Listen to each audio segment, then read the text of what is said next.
हम नवरात्रि में व्रत क्यों रखते हैं? नवरात्रि में प्याज और लहसुन क्यों नहीं खाया जाता? नवरात्रि में गरबा डांस क्यों किया जाता है? क्या आपने ये सब कभी सोचा है? क्या आपको ये पता है कि नवरात्रि मनाने का सिर्फ रिलीजियस ही नहीं बल्कि साइंटिफिक सिग्निफिकेंस भी है?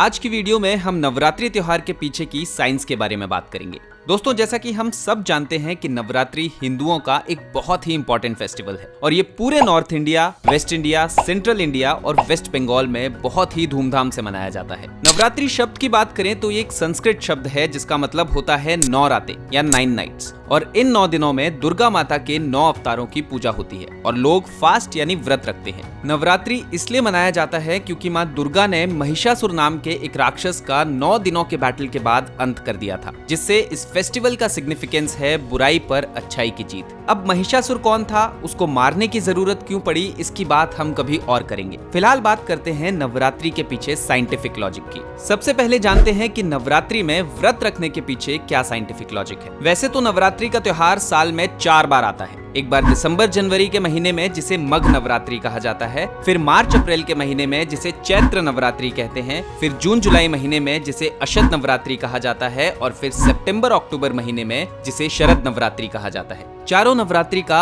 अपना साइंटिफिक सिग्निफिकेंस है, क्योंकि अगर आप देखेंगे तो हर नवरात्रि तभी आता है जब कोई सीजन चेंज होता है। अब आप कहेंगे कि इसमें क्या साइंटिफिक है? तो साइंस के अकॉर्डिंग जब सीजन्स चेंज हो रहे होते हैं, यानी समर से विंटर या विंटर से समर आती है, तब हमारा इम्यूनिटी सिस्टम काफी वीक होता है और हमारी बॉडी आसानी से बीमारियां पकड़ सकती है, और इसीलिए सीजन चेंजेस के टाइम हमें हल्का फुल्का यानी लाइट फूड खाना चाहिए। और नवरात्रि में व्रत रखकर हम वही करते हैं। व्रत रखने से बॉडी के डाइजेस्टिव सिस्टम को आराम मिलता है और बॉडी डिटॉक्सिफाई होती है, जिससे हमारा डाइजेशन और इम्यूनिटी सिस्टम दोनों ही मजबूत होते हैं। इसके अलावा आप ये भी जानते होंगे कि नवरात्रि में प्याज और लहसुन खाने को मना किया जाता है, जबकि प्याज और लहसुन के तो कई हेल्थ बेनिफिट्स होते हैं। तो इसके पीछे का क्या लॉजिक है? असल में आयुर्वेद के अनुसार खाने को 3 कैटेगरीज में बांटा गया है: राजसिक, तामसिक और सात्विक खाना। राजसिक और तामसिक वो खाना होता है जो पका हुआ नहीं होता या कमजोर होता है और हम में गुस्सा और उत्तेजना जैसे इमोशंस को बढ़ाता है। वहीं सात्विक खाना